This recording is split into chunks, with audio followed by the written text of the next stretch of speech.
Decían que no tenía futuro, que la sacaran del escenario, que era negra, ciega y que arruinaría el Steinway. Eso fue todo lo que hizo falta para que el mundo la descartara antes de escucharla. Pero cuando Neus Bell se sentó frente al piano, el silencio se volvió expectación, y al tocar las teclas, lo imposible ocurrió. No fue solo música, fue un grito silencioso de talento, coraje y verdad. Aquella chica sin luz, sin fama y sin escenario transformó el prejuicio en una sinfonía de esperanza, y el mundo, por primera vez en mucho tiempo, aprendió a escuchar con el corazón. La luz cristalina cayó como una cuchilla fría sobre el magnífico escenario del Teatro Harmonique de Boston, donde las sonatas solían resonar con absoluta reverencia. Esta noche, cientos de distinguidos invitados vestidos de smoking y traje de noche, importantes patrocinadores del mundo de la música clásica, se reunieron para el ensayo de la Gala Internacional de la Armonía. En medio de ese glamuroso escenario, un momento estaba a punto de romper el cristal perfecto que creían eterno. Una joven salió de detrás de las cortinas. Su esbelta figura, de piel morena oscura, destacaba con un sencillo vestido negro sin estampados. En su mano llevaba un bastón blanco, símbolo de la ceguera, pero también el cetro de quienes han aprendido a ver con el alma. Esta chica era Neus Bell, de 15 años, negra, ciega de nacimiento, sin fama, sin agente, sin presentación ante el público. Neus se movía lentamente, con pasos vacilantes pero intrépidos. Al soltar el mango del bastón, su mano derecha quedó suspendida en el aire a escasos centímetros de la pulida superficie negra del Steinway en el centro del escenario. Entonces, una voz resonó, rompiendo el silencio como un martillo rompiendo cristales. «Sáquenla del escenario. Va a arruinar el piano». La voz no provenía de un espectador borracho ni de un desconocido. Provenía de César Royce, el legendario pianista blanco conocido como el corazón helado de la música clásica estadounidense. Vestido con un traje negro a medida, el cabello plateado reflejaba las luces del escenario como un halo falso. Sus ojos no se apartaban de la chica, pero su mirada era fría como el acero, una mirada que una vez había aplastado a cientos de jóvenes artistas con solo levantar una ceja. «Es ciega». Dios mío, ¿quién dejaría que una niña negra ciega y desconocida tocara mi Steinway de $150.000? Esto no es un concierto benéfico. Una suave risita entre bastidores. Unas cuantas toses silenciosas del público. Algunos se apartaron avergonzados por él. Pero también hubo asentimientos silenciosos, aprobación silenciosa. Nadie se puso de pie. Nadie protestó. Toda la sala quedó en silencio ante la brutalidad dicha como si fuera una verdad innegable. Pero Neus no retrocedió. Se irguió, levantando la cabeza hacia la voz, aunque sus ojos blancos y nublados no veían a nadie. Su bastón blanco aún estaba en la mano, pero no lo usó para retroceder. En cambio, dio un paso más hacia adelante, un paso más hacia el ojo de la tormenta. Giró ligeramente la cabeza hacia el foso de orquesta vacío, como si percibiera cada mirada. Entonces, sin decir palabra, se sentó en el banco del piano. César Royce casi rugió desde el escenario. «No la dejes tocar. Hará el ridículo delante de todo el mundo». Pero Neus no escuchó. No hacía falta.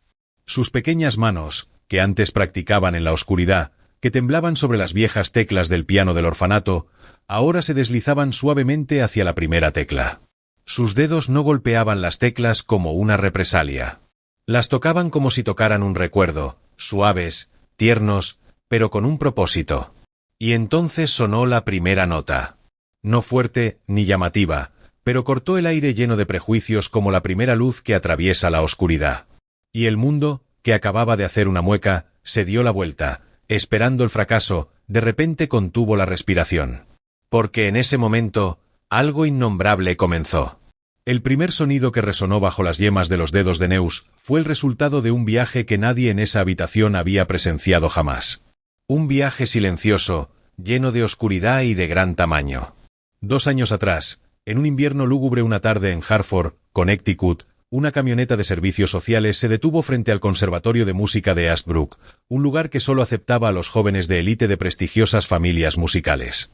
En un frío glacial, Neus, de 13 años, negra, ciega de nacimiento y huérfana desde los 3, bajó de la camioneta con una maleta descolorida, un lector de braille roto y un bastón blanco roto y pegado con cinta adhesiva.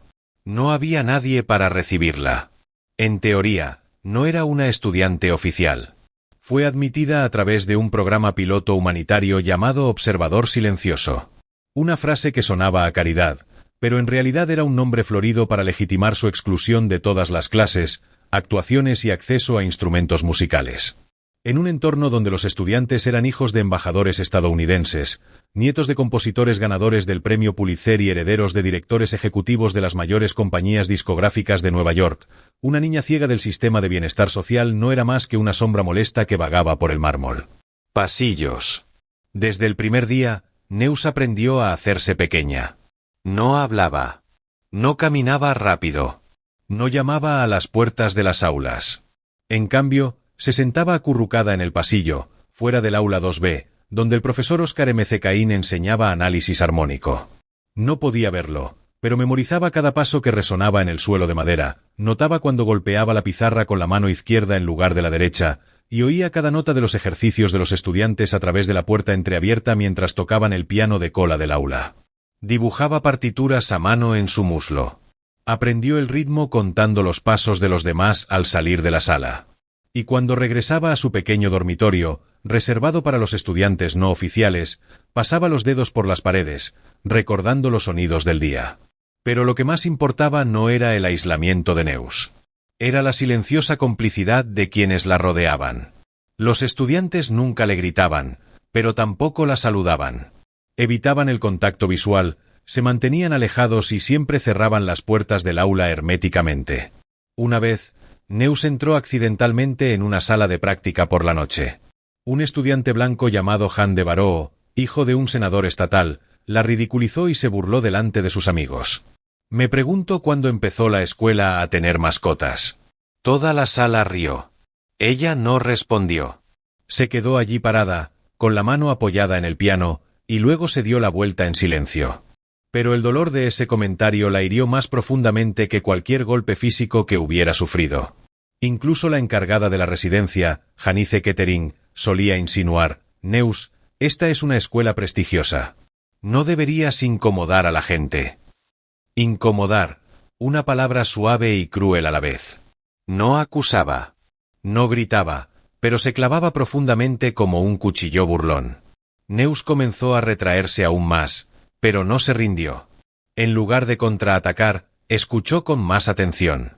Notó que el suelo de madera de la sala de práctica del tercer piso se hundía ligeramente en el compás de 44, y que el segundo piso tenía mejor resonancia para las notas graves. Empezó a tocar música mentalmente. Sin piano, sin partitura, sin profesor. Entonces, una noche, después de la clase del profesor Óscar M. C. Caín, cuando toda la clase se había ido, salió y encontró a Neus, todavía sentada allí, con la mano suspendida en el aire, como si tocara un concierto silencioso en la oscuridad del pasillo. Se quedó quieto. No dijo nada. No la interrumpió porque en ese momento comprendió que esta chica no necesitaba luz para ver la música. Esa noche, la lluvia cayó con fuerza como un velo que difuminaba todas las luces del campus del conservatorio Eastbrook. El viento aullaba suavemente por los pasillos de piedra, donde las pesadas puertas de madera llevaban mucho tiempo cerradas. Afuera de la academia, los estudiantes de élite se reunían en el gran salón, hablando con entusiasmo sobre becas, conciertos en el Carnegie Hall y oportunidades de grabación para el próximo otoño. Todo reservado para los elegidos. Pero en el segundo piso, en un rincón tranquilo del pasillo, una tenue luz se derramaba desde el aula 2B, proyectando el rostro silencioso del profesor Óscar M. C. Caín. Aunque jubilado, la escuela lo invitaba a regresar una vez por semana para impartir una clase avanzada de análisis de armonía, no por fama, sino por su amor por el oficio y la música que nunca había dejado de venerar como una fe. Al cerrarse la puerta tras el último estudiante, éste la vio, Neus, sentada con las piernas cruzadas, la espalda contra la pared y la mano levantada como si tocara una pieza musical invisible. No sabía que alguien la observaba. Simplemente, contaba los tiempos con los dedos, moviendo cada acorde con la memoria del sonido. Cosas que nunca había visto con sus ojos, pero que comprendía mejor que cualquiera que hubiera estado en esa aula. Óscar no la interrumpió. Se movió lentamente hasta que estuvo frente a ella y luego habló, con una voz suave como el tono profundo de un violonchelo. ¿Estás escuchando mi lección? Neus se estremeció ligeramente. Su bastón blanco se inclinó hacia un lado por reflejo, pero no se apartó. Asintió. Solo intento visualizar la fuga. Su respuesta no fue una justificación ni una súplica. Fue simplemente una admisión tan sincera que a Oscar se le encogió el corazón. Se sentó en el escalón junto a ella. Ambos escucharon en silencio el sonido de la lluvia golpeando contra la ventana. Entonces ladeó la cabeza para mirarla. Esta chica negra, ciega y frágil, con una mirada soñadora, pero decidida, pronunció una simple frase. «No te disculpes. Tócala bien». Esa fue la primera invitación que Neus había recibido de alguien del conservatorio.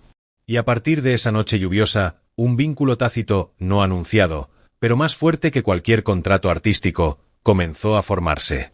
Las clases que siguieron no tuvieron horario ni luz, se impartían en la oscuridad, en un rincón olvidado del sótano, donde el eco de un viejo piano vertical sobrevivía al paso del tiempo. No había Steinway, ni partitura, ni público, solo el olor persistente a papel húmedo y dos figuras. Una chica a la que nadie había reconocido como estudiante y un hombre que una vez fue llamado genio. Oscar no enseñaba teoría, enseñaba a sentir, hablaba de cómo una fuga era una búsqueda del alma, de cómo un acorde podía pesar más que una piedra si venía después de una despedida, golpeaba el ritmo en la rodilla de Neus y le mostraba cómo dejar que sus dedos escucharan lo que sus oídos no podían, le enseñó a percibir la música a través del cuerpo, a traducir vibraciones en emociones. Re menor no siempre es tristeza, decía, es la sombra que aparece cuando la luz decide irse, y Neus absorbía cada palabra como si el aire mismo la alimentara, no necesitaba repetir, no memorizaba, comprendía, cada nota era una huella nueva en un territorio que ella sola estaba aprendiendo a mapear. Pero Oscar no solo enseñaba, observaba, y lo que vio en Neus no era solo una memoria prodigiosa ni una técnica impecable, era otra cosa, una necesidad. Neus no tocaba para impresionar, tocaba para existir. Para ella la música no era una meta ni una ambición, era un refugio, el único idioma que el mundo aún no le había arrebatado. Cuando la primavera llegó, las hojas comenzaron a asomarse por la vieja ventana del trastero, fue entonces cuando Oscar M. C. Caín hizo algo que nunca había hecho en más de 40 años enseñando en East Brook. Escribió una carta de recomendación para alguien que oficialmente no existía en los registros. En su carta para la audición de la muestra de jóvenes virtuosos no mencionó que Neus era ciega, no habló de su color de piel ni de sus carencias ni de la compasión que otros esperaban sentir, solo escribió que Neus Bell, de 15 años, hablaba la música como su primer idioma y que todos los demás aún la estaban aprendiendo como segundo. Pero Oscar olvidó algo. East Brook no entiende de música, East Brook entiende de archivos, y un archivo sin foto familiar, sin nombres de padres, sin donaciones ni membrete, es un archivo que desafina antes de sonar. En East Brook había una regla no escrita que todos conocían. El talento es necesario, pero el linaje es el pasaporte. Mientras los apellidos Whitman, Devereux o Langford estudiaban armonía sobre papel de seda, Neus aprendía de los ecos del viento que entraba por las grietas, del crujido de la madera cuando alguien tocaba fuera de ritmo y del silencio que solo los verdaderos músicos saben escuchar. Allí, en la penumbra de un sótano olvidado, sin aplausos ni promesas, nació un artista que no buscaba reconocimiento, solo verdad, y su verdad tenía sonido. Fue allí donde Oscar M. C. Caín comenzó lecciones que nunca se incluirían en el programa de estudios, y también donde empezó a reaprenderse a sí mismo a través de la forma en que Neus percibía el mundo. Oscar no le entregó una partitura impresa ni marcó el metrónomo ni la invitó a practicar una sección específica, en cambio, le tocó suavemente la muñeca y marcó un ritmo en su dedo como si tocara un tambor invisible. Cada ritmo era un mensaje, cada nota un golpe sutil, silencio, largo, corto, luego roto. Le tocó la muñeca para enseñarle a reconocer la síncopa, le enseñó a sentir las variaciones sin contar, solo percibiendo el aire en sus pulmones cuando una nota caía en el instante justo, aunque el mundo insistiera en que era el lugar equivocado. Re, no siempre suena como re, decía, a veces es una cascada, otras veces un sollozo silencioso dentro del pecho, y Neus no hacía preguntas ni necesitaba repetir, absorbía todo a través de su piel, de sus músculos, del pulso que marcaba su propia existencia. Lo que estremecía a Oscar no era que ella tocara correctamente, sino que tocara con verdad. Una noche, Oscar le habló de una fuga de Bach y la describió como un hombre persiguiendo su propia sombra a través del laberinto del tiempo. Neus escuchó en silencio y luego volvió a tocarla, no con las notas correctas ni con el tempo preciso, pero con una sinceridad que le heló la sangre, porque comprendió que no estaba tocando la partitura, estaba tocando la historia. Oscar se quedó inmóvil, y por primera vez en muchos años, sintió vergüenza por haber creído que el oído se podía entrenar con fórmulas, porque frente a él había alguien que escuchaba con el alma. A medida que Neus progresaba día tras día, Una resistencia silenciosa empezó a crecer a su alrededor. En los pasillos, en los susurros de la sala de profesores, se decía que MC Caín estaba perdiendo el juicio, que dar clases particulares a una chica sin matrícula oficial era una irresponsabilidad, que dañaría la reputación del departamento si llegaba demasiado lejos. Y entonces, Clarence Langford, el jefe del departamento de piano, quien alguna vez fue considerado el heredero espiritual de Royce, lo llamó a su despacho para recordarle los límites, y aunque sus palabras sonaron como advertencia, Oscar solo sonrió y se fue sin decir nada. Neus no sabía nada de eso, seguía escuchando, seguía tocando, y sin darse cuenta había comenzado a interpretar no lo que Oscar le enseñaba, sino lo que él callaba, el arrepentimiento, la soledad, la nostalgia de alguien que había llegado a la cima y había olvidado cómo se sentía tocar por amor y no por prestigio. Una tarde, Neus improvisó sin que nadie se lo pidiera. Empezó con un acorde suspendido y lo rompió con una nota grave, agrietada, como paso sobre hielo fino, y Oscar, al escucharla, se quedó inmóvil, con lágrimas cayendo sin darse cuenta, porque comprendió que ella no solo estaba aprendiendo de él, sino que lo estaba sanando. Fue entonces cuando, a pesar de las amenazas y el aislamiento, Oscar tomó la decisión que cambiaría todo. Envió en secreto la solicitud de Neus a la audición más prestigiosa del año, un archivo sin nombre de padres, sin patrocinador, sin fotografía, solo una grabación, una breve improvisación en la que Neus había dejado toda su alma. No sabía que ese envío sería el comienzo de su ascenso a la luz, pero también la colocaría en el centro de la tormenta de la discriminación. Cuando Oscar M. Caín presentó el expediente de audición de Neus, no hizo lo que todos los demás en Eastbrook habrían hecho, no adjuntó cartas de recomendación de directores famosos, no envió una fotografía de Neus con un vestido elegante junto a un piano reluciente, no hubo favores ni historias inspiradoras, simplemente escribió la descripción que Neus Bell, de 15 años, no leía partituras porque las escuchaba antes de que alguien las escribiera. El archivo de audio adjunto era una grabación de una improvisación que Neus había tocado en el sótano una tarde lluviosa, una pieza sin nombre, sin tempo, sin armonías estándar, pero Oscar estaba seguro de algo, era real, y esa autenticidad en un mundo musical tan refinado y calculado se estaba volviendo cada vez más escasa. Semanas después, la escuela anunció que Neus podía audicionar, no en el salón principal ni con un jurado completo ni en horario de gala con cámaras grabando, sino a las 7:45 de la mañana en una pequeña sala de práctica en la planta baja, con un viejo piano vertical cuyo pedal izquierdo estaba desalineado y un solo juez anónimo presente. Era una aprobación disfrazada de permiso, pero en realidad un rechazo silencioso. Aquella mañana, Neus se despertó a las 5, no desayunó, no habló, permaneció sentada en silencio en su habitación con la mano, recorriendo los bordes de su vieja maleta como si repasara cada paso de su pasado. Oscar caminó junto a ella sin decir palabra hasta la puerta del conservatorio, donde se detuvo un momento y le tomó la mano fría, y aunque ella no lo vio, en su gesto había una mezcla de orgullo y miedo. La sala estaba vacía, las luces fluorescentes parpadeaban con un zumbido tenue, y el juez, un hombre de mediana edad con camisa gris y gafas finas, asintió como quien quiere terminar cuanto antes. No había presentación, ni nombre, solo el piano rayado con un leve crujido en el rango medio.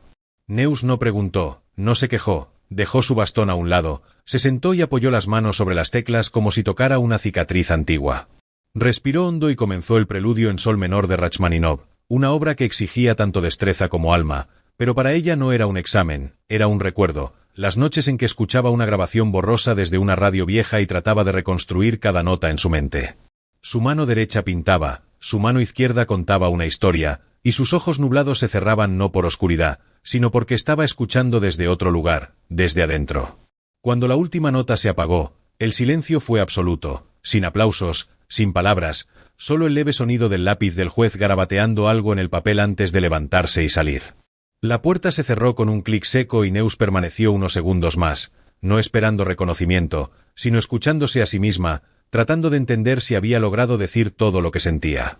No sabía que al final del pasillo, oculto entre sombras junto a la cabina técnica, Han, el conserje del conservatorio, había presenciado toda la audición. No entendía de partituras, pero había limpiado los pisos donde Rachmaninoff había tocado y cambiado bombillas cuando Duke Ellington visitó el lugar, y sabía, con la certeza instintiva de quien ha visto pasar generaciones de talentos, que esa niña tocaba distinto a todos los demás.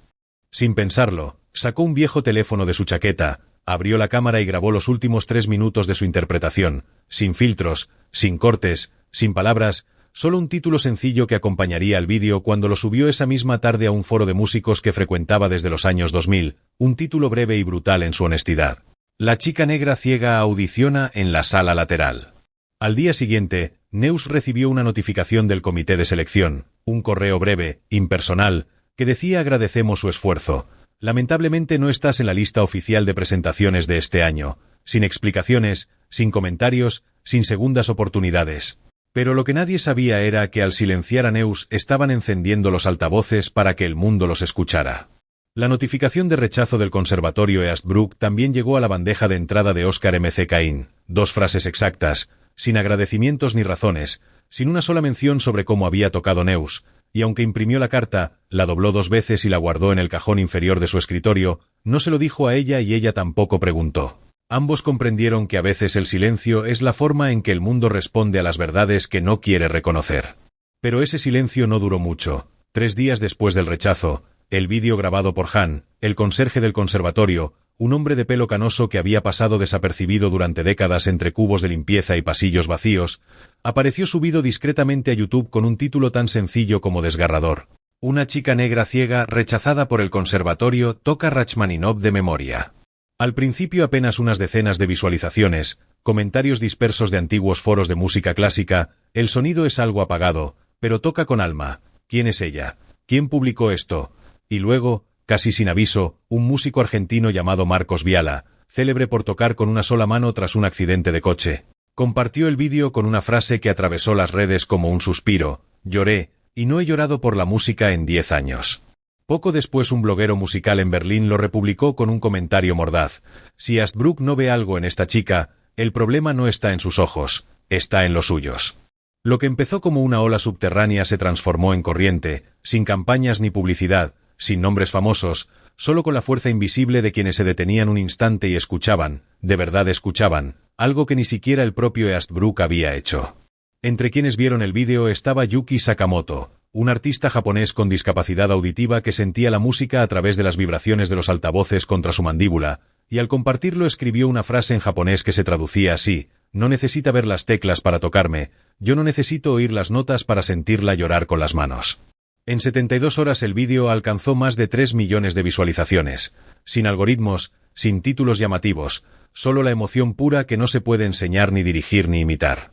En la primera semana, los portales musicales comenzaron a hacerse las preguntas que Eastbrook jamás quiso responder. ¿Quién es Neus Bell? ¿Qué conservatorio rechazó a esta chica? ¿Por qué se dejó tanto talento en un sótano? Y el nombre de la institución, que antes aparecía en titulares por sus logros académicos, empezó a verse acompañado de palabras como discriminación, racismo estructural y negación del talento negro.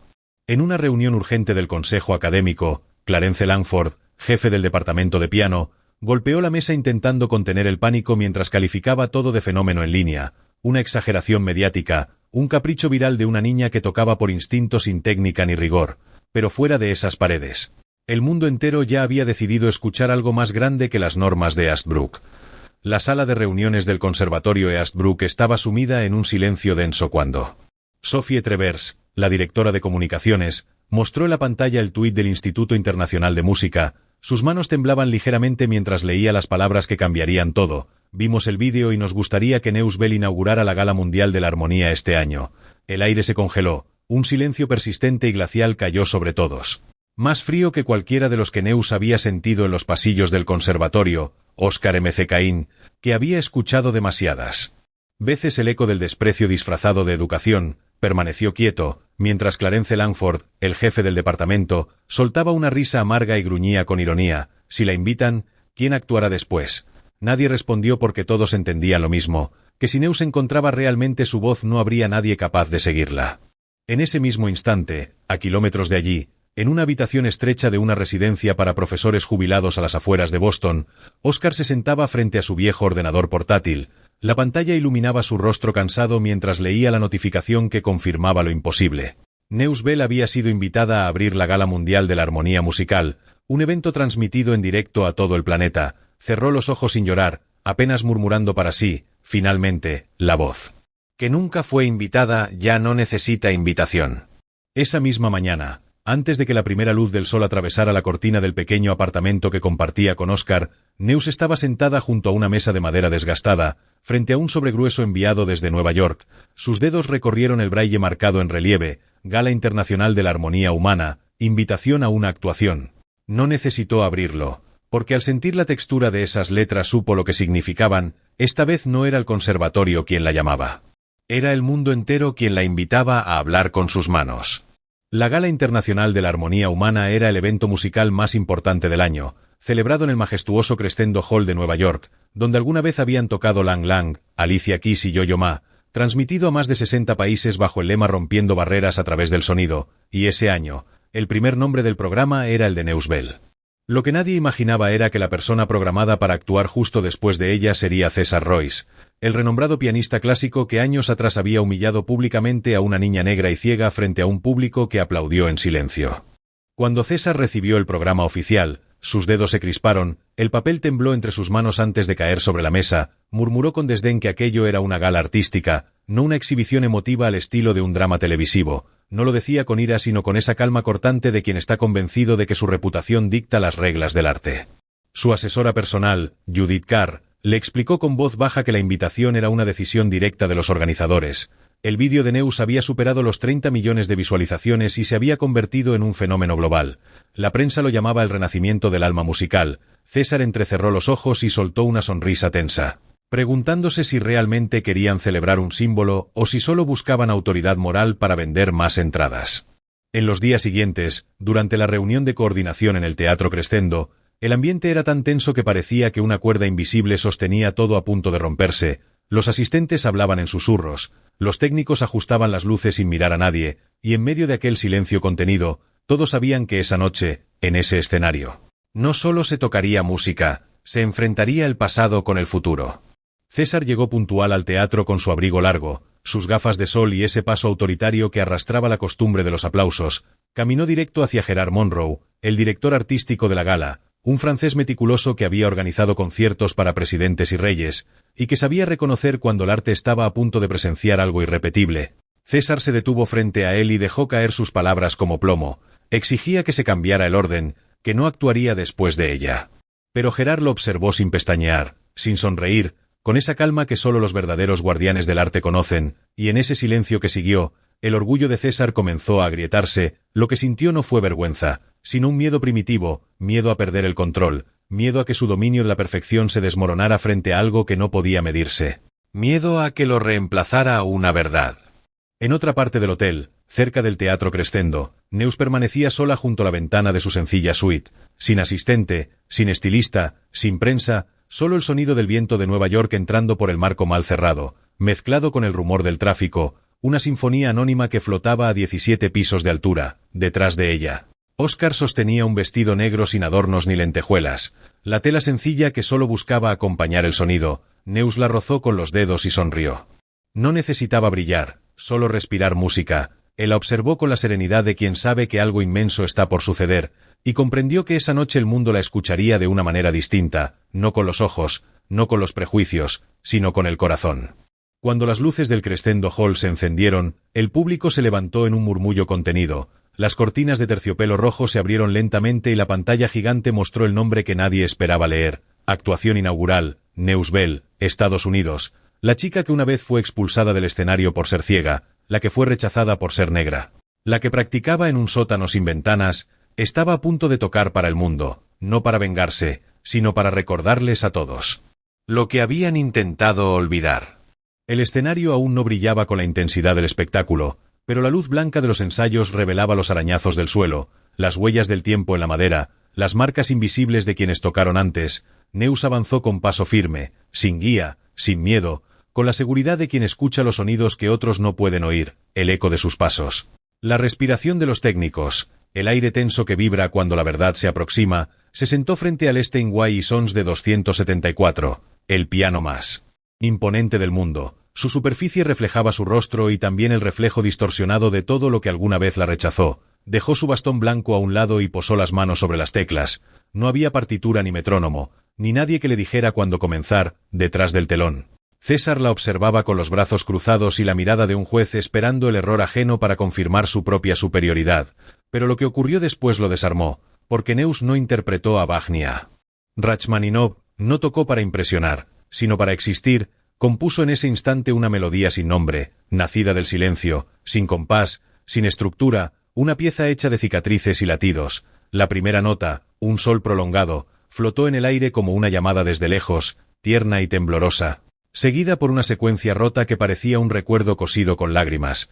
Su mano izquierda golpeó las notas graves con la fuerza de alguien que ha resistido toda una vida, mientras la derecha trazaba movimientos rápidos, no perfectos, pero llenos de una verdad que ninguna técnica podría enseñar. En los primeros 3 minutos nadie se movió, los ingenieros de sonido olvidaron los controles, los técnicos de luz contuvieron el aire, y en ese instante, el teatro entero comprendió que estaban presenciando algo que ya no pertenecía a la música, sino a la historia. El director del teatro se quedó inmóvil tras el podio, incapaz de reaccionar, y César, que había tocado en los auditorios más antiguos de Europa, que había presenciado interpretaciones tan precisas que podían silenciar hasta al crítico más severo, contuvo la respiración porque comprendió lo que estaba ocurriendo y sintió miedo, no de ella, sino de lo que representaba. Porque Neus no tocaba para impresionar ni para conmover, estaba acusando, sin palabras, con notas que atravesaban el aire como confesiones olvidadas. Cada sonido que salía del piano se convertía en la voz de todos los que alguna vez fueron rechazados, no por falta de talento, sino por no pertenecer al mundo de los correctos. Las notas graves eran el eco de las miradas que la habían menospreciado en los pasillos de Eastbrook. Las agudas recordaban las canciones que su madre solía cantarle antes de que la oscuridad cubriera sus ojos, y entre ambas, el espacio de una vida suspendida entre la pérdida y la fe.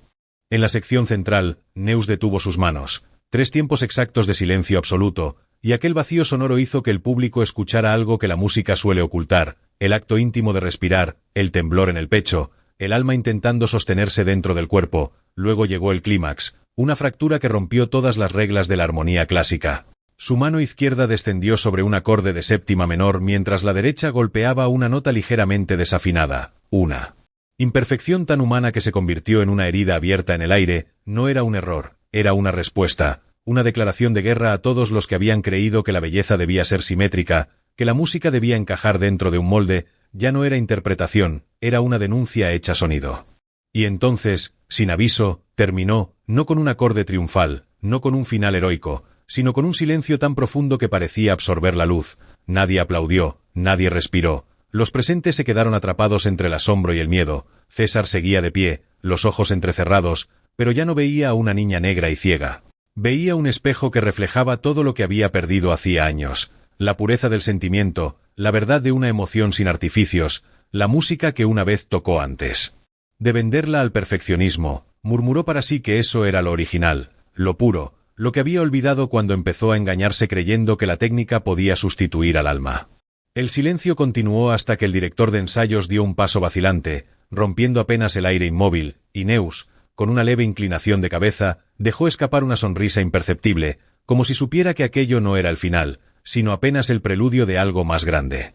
Esa noche, las luces del Crescendo Hall no eran cegadoras, eran suaves, casi líquidas, flotando sobre el escenario como un respiro contenido. La atmósfera no necesitaba deslumbrar, bastaba con sentirse, y cuando la voz del maestro de ceremonias resonó en la sala anunciando la actuación inaugural desde Estados Unidos a cargo de Neus Bell, no hubo música de introducción ni tambores, solo el sonido de un bastón blanco tocando rítmicamente el suelo de madera mientras ella avanzaba con paso lento.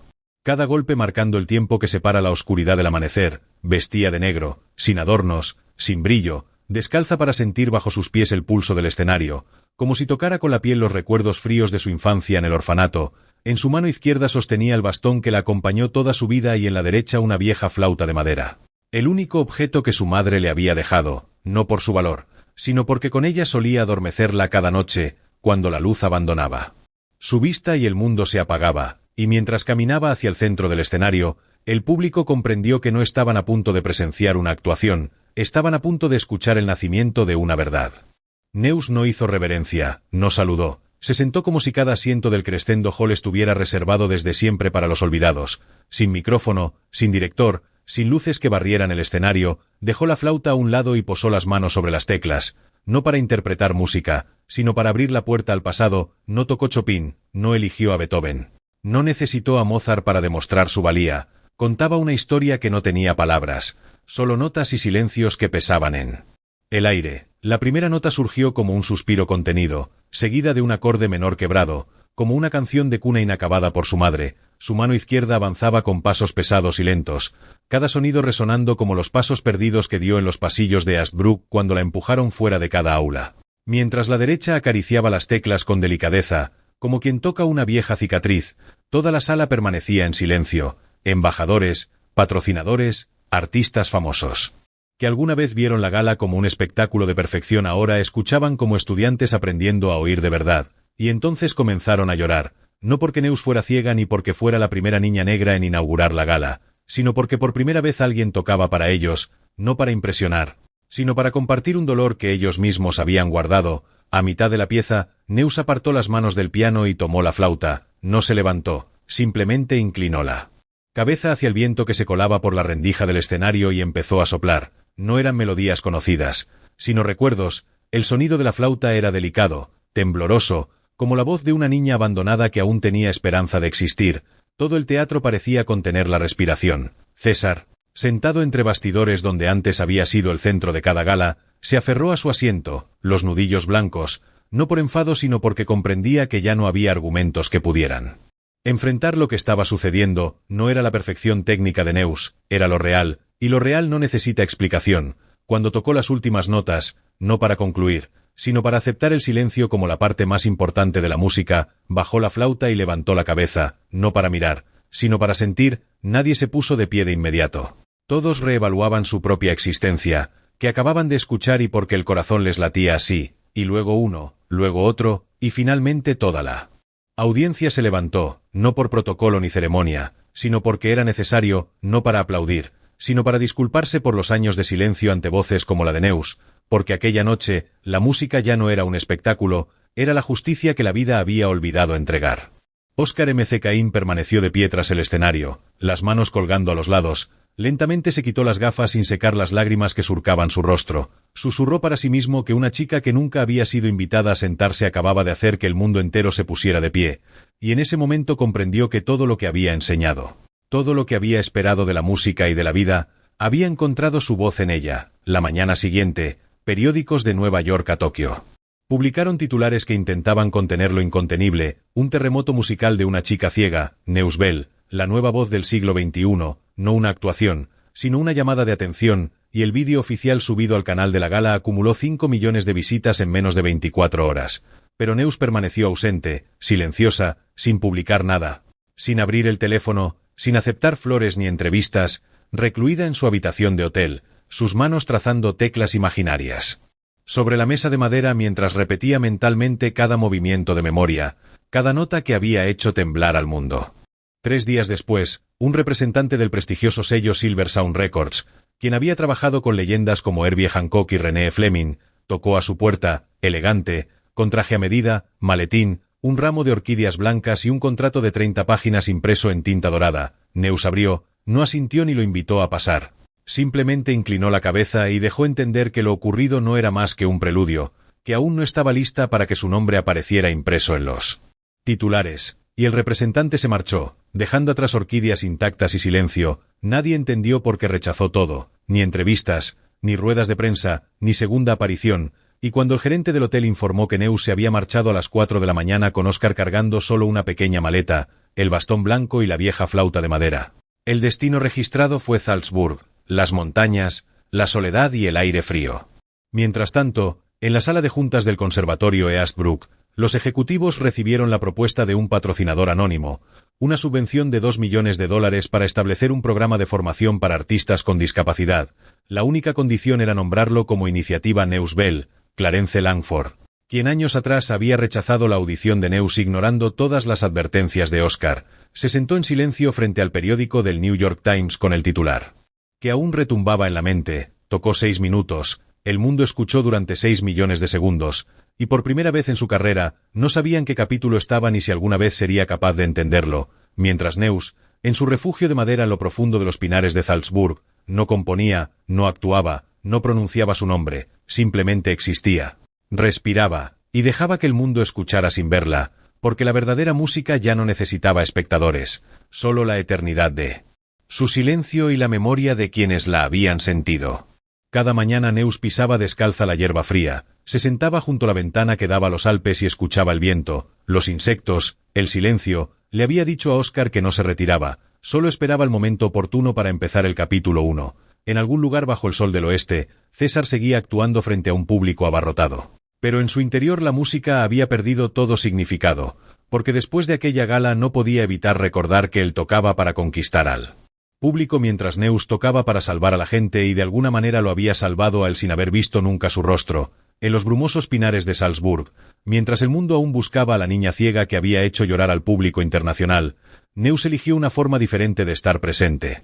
No en el escenario sino en cartas enviadas desde lugares donde las luces nunca brillarían, no se sabe cuándo comenzó, pero pronto llegaron sobres manuscritos al buzón del pequeño pueblo al pie de la montaña. Al principio unas pocas postales temblorosas, luego sobres llenos, montones de papel en sobres gastados, no provenían de productores, fans famosos ni prensa, venían de una prisionera que había pasado más de 17 años escribiendo con un lápiz prestado, de una niña de 10 años con cáncer de huesos hospitalizada, de un niño sordo que aprendía a tocar el piano sintiendo las vibraciones del suelo, de un padre que había olvidado el nombre de su hija por la demencia y de cientos de otras personas comunes que nunca habían sido escuchadas. Neus no respondió con palabras, respondió con música, no adjuntando archivos ni grabaciones, sino partituras manuscritas en papel de seda viejo con tinta marrón y anotaciones únicas, melodías que no necesitaban guía rítmica, solo ser sentidas. Nadie guardaba copias, nadie registraba derechos, nadie las poseía porque cada pieza era una respuesta sonora a dolores innombrables. No firmó, solo dejó al pie de la página impresa en braille una línea que decía que escucharan con el lugar donde el lenguaje se había olvidado. Una madre que perdió a su hijo de 4 años recibió un sobre sin remitente con la dirección manuscrita, dentro una partitura titulada El aliento que dejaste atrás. Nadie podía tocarla correctamente, pero cuando un joven pianista lo hizo, el piano sonó como la respiración contenida en un sueño intermitente. La madre no lloró, no se desplomó, solo puso la mano sobre el pecho y susurró que su hijo seguía ahí. Un preso en Georgia escribió que todas las noches golpeaba la pared para recordar el piano de su madre. Una semana después la prisión recibió una partitura sin nombre titulada El muro recuerda. La melodía con silencios irregulares exactamente al ritmo de sus dedos golpeando el frío ladrillo. Nadie le dio instrucciones. Pero la tocó de nuevo sobre la mesa de plástico y por primera vez en 17 años lloró no por la sentencia sino porque alguien había escuchado los sonidos que nadie más podía oír. La historia no llegó a los medios, sino de persona a persona. Una maestra de niños sordos usó la música de Neus para enseñar a sus alumnos a leer sonidos con las manos. Y así, sin aparecer en televisión ni tener entrevistas, sin contratos ni premios visibles, Neus Bell se convirtió en un puente entre quienes no eran vistos y quienes no sabían escuchar, dejando que la música hablase por sí misma, y el mundo aprendió a escuchar. Un niño en una residencia de ancianos reescribió la sección final de una pieza musical y se la tocó a su compañero de piso, que se estaba muriendo. Un joven con autismo usó la música que le envió Neus como banda sonora para su primer vídeo de YouTube. Un vídeo sobre la sensación de no poder expresarse con palabras. Royce, en otro lugar, seguía actuando. Pero cada vez que tocaba un nocturno, de repente pensaba, he escrito algo alguna vez, solo para que alguien dejara de sentirse invisible. Mientras tanto, en Eastbrook, una estudiante ciega llamada Noir encontró una partitura sin título pegada discretamente en la puerta de la sala de conciertos. Sin firma, solo una línea que decía, para aquellos que nunca fueron elegidos, pero aún así se atrevieron a alzar la voz. Interpretó la pieza en su graduación, y todo el público se puso de pie, no porque fuera hermosa, sino porque por fin alguien había hablado por ellos. Neus no sabía quién había publicado estas historias. No sabía por qué las partituras circulaban, se fotografiaban, se imprimían en periódicos locales, se tocaban en iglesias, orfanatos y servicios conmemorativos. Y no quería saberlo. La música, le dijo una vez a Oscar mientras estaban sentados junto al fuego, no es para escucharla. Es para que alguien, en algún lugar, se dé cuenta de que no ha sido olvidado. De Salzburgo a París, luego a Florencia, invitaciones y telegramas seguían llegando a la pequeña casa donde Neus vivía recluida, pero nunca respondió hasta que un día un sobregrueso con bordes dorados y sellado con lacre con el símbolo de un arpa antigua fue entregado en mano por mensajería especial desde Londres. Dentro estaba la invitación oficial del Consejo Real de las Artes, anunciando que había sido seleccionada como la más joven, la primera persona ciega y la primera sin educación formal en un conservatorio de música en recibir el premio artesanal, un galardón que se otorga solo una vez cada década a un artista que ha cambiado para siempre la forma en que el mundo escucha el sonido. Oscar colocó la carta en silencio sobre la mesa de madera. Neus tocó el braille de la página, la leyó y asintió levemente. Vendría, pero no a recibir. Vendría a devolver el sonido a donde comenzó, un lugar donde nadie necesita permiso para ser escuchado. la ceremonia del premio artesanal. Celebrada en el Royal Hall, un templo de las artes que había albergado a leyendas como Benjamin Britten, Maria Callas y John Williams, estaba ahora repleta de invitados de 94 países. Toda la sala parecía un coro silencioso esperando el momento que redefiniría el concepto de gloria. El cartel que colgaba detrás del escenario decía que era una noche para celebrar lo que no se puede enseñar. Neus llegó puntual, sin acompañante, sin vestido extravagante, solo con una capa de lino. Oscuro, descalza, su bastón blanco y la flauta de madera de su madre, subió al escenario con la quietud habitual, como la noche que cae sobre los pasillos de Ashbrook, como un niño que escucha cuando el mundo no lo nota. Sin acto inaugural, sin aplausos, hizo una reverencia al público, pero no hacia ellos. Levantó la cabeza hacia el techo como si saludara a alguien mucho más alto, muy lejos, que le había enseñado que la música no necesita luz para sonar. Los organizadores se acercaron y le entregaron el premio artesanal, una estatua de cristal tallada a mano sobre una base de roble centenario. Neus la tocó un momento y luego la depositó con cuidado en el podio. No la sostuvo, no la abrazó, no se giró hacia las cámaras, no hubo discurso, no aceptó el título, no lo necesitaba, el mundo era quien lo necesitaba. Entonces sacó la vieja flauta de madera de su estuche, sujetándola con ambas manos como si evocara un recuerdo. Sin micrófono, sin armonías, sin acompañamiento, comenzó a soplar, una melodía simple, sin adornos, que no encajaba en ningún patrón, no se podía definir con escalas, no se podía medir con BPM, no se podía replicar con un archivo MIDI. Empezó con una nota baja, tenue, fundiéndose con el sonido de la respiración, luego se transformó en una serie de notas como una nana a medio camino. Algo que esas madres anónimas solían cantar mientras se enjugaban las lágrimas al abrazar a sus hijos para que se durmieran. Después vinieron pequeñas notas solitarias como los pasos de quienes nunca se atrevieron a subir a un escenario. Toda la sala permaneció en silencio, no el silencio de la formalidad, sino el silencio de un alma conmovida. Nadie se movió, nadie parpadeó, nadie se atrevió a respirar fuerte porque cada movimiento parecía que podría romper algo vivo en el aire.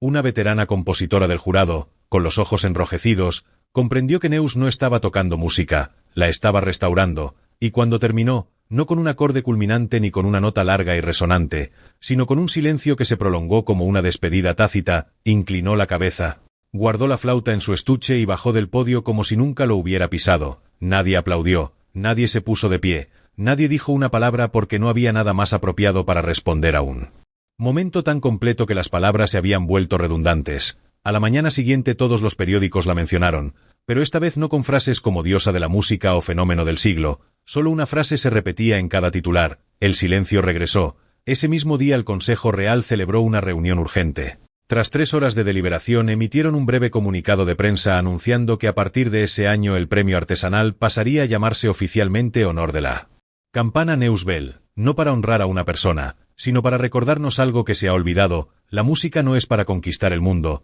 es la forma de volver a nosotros mismos. Aunque el nombre de Neus Bell Honor quedó grabado en la historia de la música mundial, la niña que lo creó nunca apareció en ningún canal de televisión, ni entrevistas, ni portadas, ni invitaciones. Simplemente desapareció como si nunca hubiera salido de las sombras de los grandes teatros. Pero entonces empezaron a surgir pequeñas piezas, no a través de cámaras, sino a través de historias. En un pequeño pueblo ribereño del norte de Canadá se rumoreaba que una niña negra ciega, con el pelo suelto y un grueso abrigo de lana, enseñó a un niño autista que no podía hablar a tocar música con los pies. Esparció arroz en el suelo de madera. Cada vez que el niño pisaba el arroz crujía y ella decía que ese era el primer compás. Cada mañana caminaban juntos en círculos, cuando el arroz se le pegaba a los talones. Cuando la madera emitía un sonido inusual, cuando el silencio se prolongaba, el niño sonreía. Por primera vez después de 9 años de terapia rió con sonido.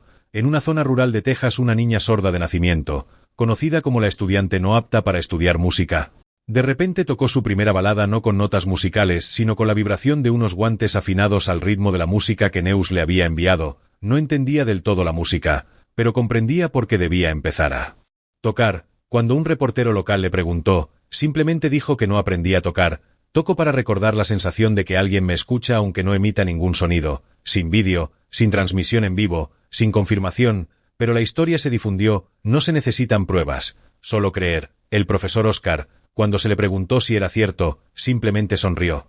Necesitas pruebas y el sonido aún resuena en tu corazón. Donde quiera que Neus aparecía, nunca había asientos VIP, barreras de seguridad ni flashes. En cambio, había una clase de voluntariado en una pequeña iglesia en Nairobi. donde ella y los huérfanos escribieron melodías con sus nombres. Cada niño tocaba una nota por cada letra. Una residencia de ancianos en Kioto donde Neus se sentó durante horas a escuchar a personas mayores contar el sonido más hermoso de sus vidas y luego convirtió esos sonidos en una sinfonía para enviar. Una estación de autobuses en Portugal donde dejó una partitura manuscrita escondida debajo de un banco para quienes no saben lo que significa ser escuchado. Mientras tanto en el conservatorio Eastbrook, donde Neus había sido rechazada sin explicación, los vientos habían cambiado. Su existencia, aunque nunca reconocida formalmente por el antiguo consejo, había obligado a abrir todas las puertas. Las paredes que antes exhibían retratos de genios blancos ahora tenían un marco vacío, solo un letrero que decía que ella no estudió allí, pero nos enseñó el nuevo plan de estudios, llamado comprensión auditiva, obligatorio para todos los estudiantes de primer año. Comenzaba con una hora de silencio, sin instrumentos, solo los sonidos del espacio, de la persona frente a ti y de ti mismo. Un estudiante le preguntó al nuevo director del conservatorio si volvería Neus alguna vez a recibir un título honorífico. El profesor hizo una pausa y señaló el piano en el aula de música donde aún estaba pegada una hoja manuscrita que una vez le había enviado a un estudiante de primer año. No necesitas un título para ser llamado músico, solo necesitas el coraje de tocar la primera nota cuando todos esperan que fracases, y aunque nadie pudiera ver a Neus, la sentían en todas partes. En una clase especial en la Ciudad de México donde niños ciegos pintaban ritmos con acuarelas. En los andenes de París donde artistas callejeros comenzaban cada actuación con una simple nota, como un saludo silencioso en los corazones de quienes alguna vez pensaron que la música era solo para unos pocos. Neus nunca buscó el escenario. Buscó los lugares tranquilos donde la música no necesitaba ser demostrada, solo nacer, y no había cámaras ni elogios, solo una persona dispuesta a comenzar con el ritmo de su respiración. La historia comienza en el lugar que una vez la rechazó, el conservatorio Eastbrook, donde Neus Bell fue mantenida fuera de las aulas como observadora silenciosa, los pasillos que una vez resonaron con el sonido de una niña negra ciega caminando ante puertas cerradas sin que nadie las abriera. Ahora ese lugar tiene una nueva puerta. Tras años de cuestionamiento público, la retirada de los financiadores y la denuncia de exalumnos, la dirección del conservatorio se vio obligada a afrontar la verdad.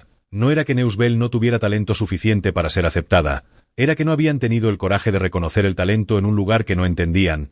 Presionada por una petición con más de 30.000 firmas de académicos, artistas y educadores de todo el mundo, la junta directiva de Eastbrook acordó crear un ala docente completamente nueva, no como forma de expiación, sino como un reconocimiento de que la música realmente les había sido vedada. Este proyecto se llamó Belluin, el ala imparcial de teoría musical. Belluin era diferente a cualquier edificio que Eastbrook hubiera tenido. No tenía grandes portones, ni alfombra roja, ni retratos de figuras famosas, ni aulas especiales. En cambio, tenía estudios con sonido 3D que permitía a las personas con discapacidad auditiva sentir con la piel. Pasillos amplios sin escalones, equipados con sensores de luz para personas con discapacidad visual, una sala de música especial, donde los estudiantes tocaban música con objetos, no con instrumentos, sino con tazas, piedras, cuerdas o sonidos de respiración. En el centro del edificio había un patio abierto, sin techo, con solo una pared lisa de piedra blanca y una inscripción en braille. El silencio no es la ausencia de sonido. Es donde todo espera ser escuchado. No había estatua de Neus, ni retrato, ni placa, no porque la hubieran olvidado, sino porque su ausencia se había convertido en la voz más fuerte. Una vez dijo, no necesito estar en medio. Solo necesito que alguien se atreva a comenzar la melodía desde donde yo he permanecido en silencio. Y eso, a su vez, la hizo presente en cada primera nota de cada lección.